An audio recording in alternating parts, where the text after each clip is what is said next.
जो तुमको risk they रहा है, बेशक तुम अपनी मेहनत से कमा रहे हो, अपने सरमाए से कमा रहे हो, लेकिन दूसरों को भी तो जीने दो ना।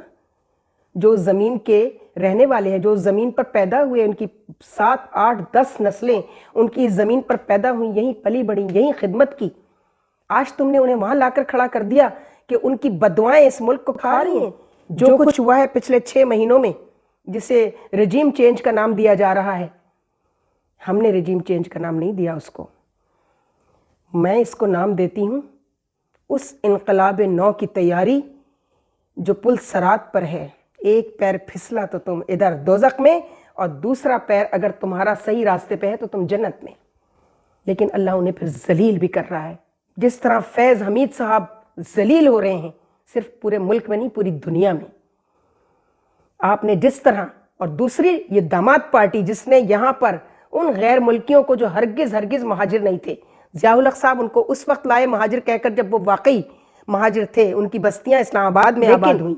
लेकिन उसके बाद क्या वो महाजिर रह गए? जब उनके सारे हालात ठीक हो जाए, वो उस दिन भी महाजिर नहीं थे। वो असलहा लेकर आए, वो मनशियात लेकर आए, बिजनेस का सामान लेकर आए, पूरे कराची को खरीद डाला उन्होंने। बड़े बड़े मॉल्स जाकर देखिए आप, क्वेटा होटल्स देखिए, शनवारी होटल्स कितने हैं। क्या कोई कराची का बच्चा इस तरह के होटल खोलकर इस तरह सरवाइव कर सकता है? उसे नहीं करने दिया जाता कोटा। और आप उन सिंधियों से मिलिए जाकर जो वाकई जेन्युइन सिंधी हैं। वो कितने पढ़े लिखे लोग थे। खोड़ो खानदान, हमीदा खोड़ो, अनीता गुलाम अली, गुलाम मुस्तफ़ा शाह, बेतहाशा सिंध के जेन्युइनली पढ़े लिखे मिडिल क्लास के लोग, उनको भुट्टो ने उनको गाली बना के रख दिया और खुद सिंध के लिए कुछ भी नहीं किया। ना उन्होंने, ना उनकी बेटी ने, ना माशरा, मईशत, मीडिया, मजहब और माँ।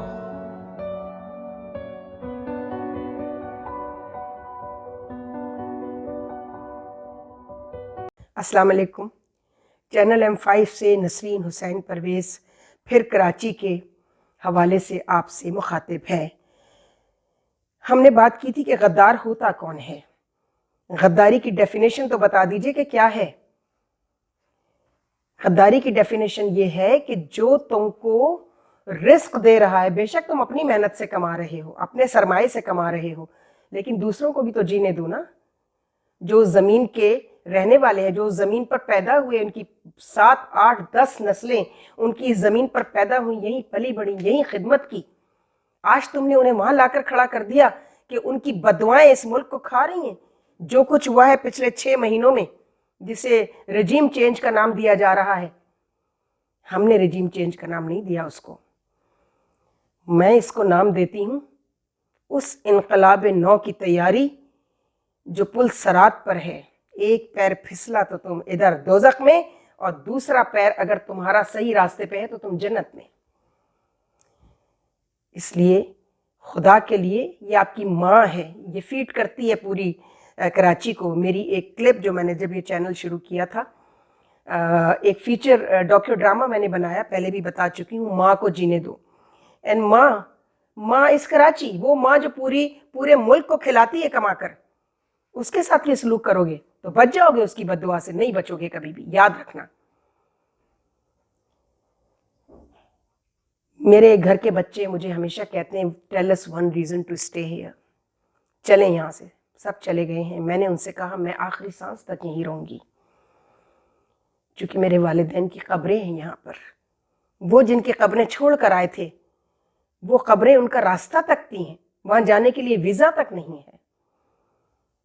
मैं नहीं चाहती कि ऐसी कोई सूरत हाल डेवलप हो कि मुझे अपने माँ बाप की कब्रों पर फातिहा ख्वानी के लिए वीज़ा लगा कर आना पड़े। ख्याल कीजिए, ये वार्निंग्स हैं आप लोगों के लिए, जो भी इस मुल्क के ऑपरेटर्स कहलाते हैं उनके लिए। लेकिन अल्लाह उन्हें फिर जलील भी कर रहा है। जिस तरह फैज़ हमीद साहब जलील हो रहे हैं, सिर्फ पूरे मुल्क में नहीं, पूरी दुनिया में। आपने जिस तरह, और दूसरी ये दामाद पार्टी जिसने यहाँ पर उन गैर मुल्कियों को जो हरगिज़ महाजिर नहीं थे, ज़ियाउल हक साहब उनको उस वक्त लाए महाजिर कहकर जब वो वाकई महाजिर थे, उनकी बस्तियाँ इस्लामाबाद में आबाद हुई।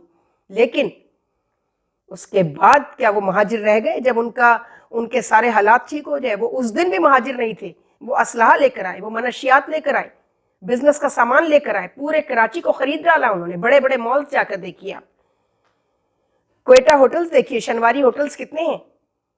کیا کوئی کراچی کا بچہ اس طرح کے ہوٹل کھول کر اس طرح سروائیو کر سکتا ہے؟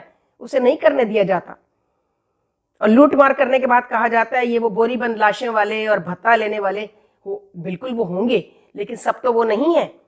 یہ عزیر بلوچ نے کیا کیا، شرجیل میمن نے، ذوالفقار مرزا نے، لیاری کو کس طریقے سے انہوں نے لیاری کے لڑکوں کو خراب کیا۔ لیکن لیاری کو میں سلیوٹ کرتی ہوں، وہ پہچان گئے، ان کو اتنی اچھی طرح پہچانا انہوں نے کہ بلاول کو وہاں جوتے پڑ گئے۔ انہوں نے پہچان لیا کہ ہمارے علاقے کی، جہاں سے یہ ہمیشہ ووٹ لے کے ہمیں بے وقوف بناتے رہے، چونا لگاتے رہے، ان کو یہاں سے باہر نکالو۔ آپ کے پاس ایک موقع ہے، چونکہ اصل مالک تو کراچی کے وہ ہیں، وہ مقامی لوگ ہیں، وہ ہیں لوکلز کراچی کے، اور بے انتہا اچھے لوگ ہیں۔ ان کے کھیل کو آج تک پنپنے نہیں دیا گیا۔ آج فاروق ستار بھائی نے سرفراز کرکٹر کی بات کی، کرکٹ کو سب اہمیت دیتے ہیں، پوری دنیا میں فٹ بال کی کیا اہمیت ہے؟ ذرا وہ بھی تو دیکھیے۔ کیا آپ نے کبھی لیاری کے ان بچوں کو جن کے پاس کھیلنے کے پلے گراؤنڈز تک نہیں تھے، انہوں نے اپنی مدد آپ کے تھرو سپورٹس کلب بنا لیے بہت سارے؟ بھائی صاحب، اللہ کا واسطہ ہے، اپنے جو جرم ہیں، اپنے جو گناہ ہیں، اپنی جو غلطیاں ہیں، یقیناً ان کی تلافی ہو سکتی ہے، ان کو بدلا نہیں جا سکتا، وہ اپنی جگہ ہیں۔ میں نے کہا نا، ماضی کو نہیں بدل سکتے، حال میں ایسا لائے عمل مرتب کریں کہ مستقبل بدل جائے۔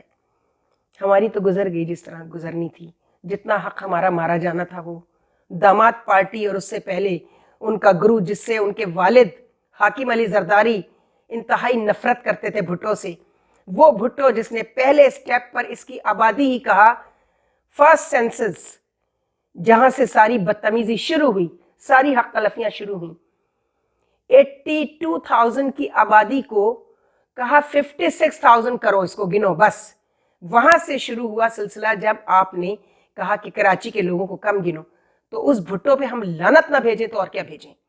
اس لانتی نے پہلے ملک توڑا، اس کے بعد اس نے اس پورے خطے کے اندر مختلف قسم کے لینگویج بل، لسانی بل، کوٹا۔ آپ ان سندھیوں سے ملیے جا کر جو واقعی جینوئن سندھی ہیں، وہ کتنے پڑھے لکھے لوگ تھے۔ کھوڑو خاندان، حمیدہ کھوڑو، انیتا غلام علی، غلام مصطفیٰ شاہ، بے تحاشا سندھ کے جینوئنلی پڑھے لکھے مڈل کلاس کے لوگ، ان کو بھٹو نے ان کو گالی بنا کے رکھ دیا، اور خود سندھ کے لیے کچھ بھی نہیں کیا، نہ انہوں نے، نہ ان کی بیٹی نے، نہ ان کے داماد نے۔ اب تو یہ داماد پارٹی ہے نا، تو اس داماد پارٹی کے لیے میں ایک بات کہتی ہوں کہ تم ذرا اب ہوشیار ہو جاؤ۔ تمہاری کسی بھی قسم کی وہ سیاست کی جو شیخ رشید کہتا ہے پی ایچ ڈی ہے نا تمہاری، وہ اب تمہارے کام نہیں آئے گی، چونکہ وہ جعلی ڈگری ہے۔ سیاست کی پی ایچ ڈی ڈگری یہ نہیں ہوتی کہ آپ لوگوں کے حق مار مار کر، لوٹ مار مار کر، اور وہ سارا پیسہ باہر شفٹ کر دیں، اس کو پی ایچ ڈی کہتے ہو سیاست میں۔ سیاست کا مطلب خدمت ہے، تو خدمت میں پی ایچ ڈی کرو، خدمت میں پی ایچ ڈی کرو۔ عورتیں تمہاری 2 نمبر عورتیں، 10 نمبر مرد۔ شہری رحمان کیا تو شرمیلا فاروقی کیا، تمہیں شرم نہیں آئی اپنی بیوی کی برسی پر جیٹ طیارہ بھر کے تم نے ان عورتوں کو سوار کر دیا؟ پورا سوشل میڈیا گالیاں دے رہا تھا ان کو۔ ہم گالی نہیں دے رہے، ہم گالی نہیں دے رہے، ہم یہ کہہ رہے ہیں کہ اپنی ان عورتوں کو درست کر لو، اور اپنے مردوں کو بھی، جن کو شرجیل میمن اور ذوالفقار مرزا نے ٹیررسٹ بنا دیا تھا۔ لیکن میں لیاری کو پھر کہوں گی، میں سلیوٹ کرتی ہوں، انہوں نے جینا سیکھ لیا تمہارے بغیر۔ تو اب یاد رکھو کہ اب کراچی کے لوگ بھی تمہارے بغیر جینا سیکھ لیں گے، بس یہ یاد رکھنا، باقی سب بھول جانا۔ خدا حافظ۔ افسانہ ہستی ہم اپنے آقا کو سنائے جاتے ہیں،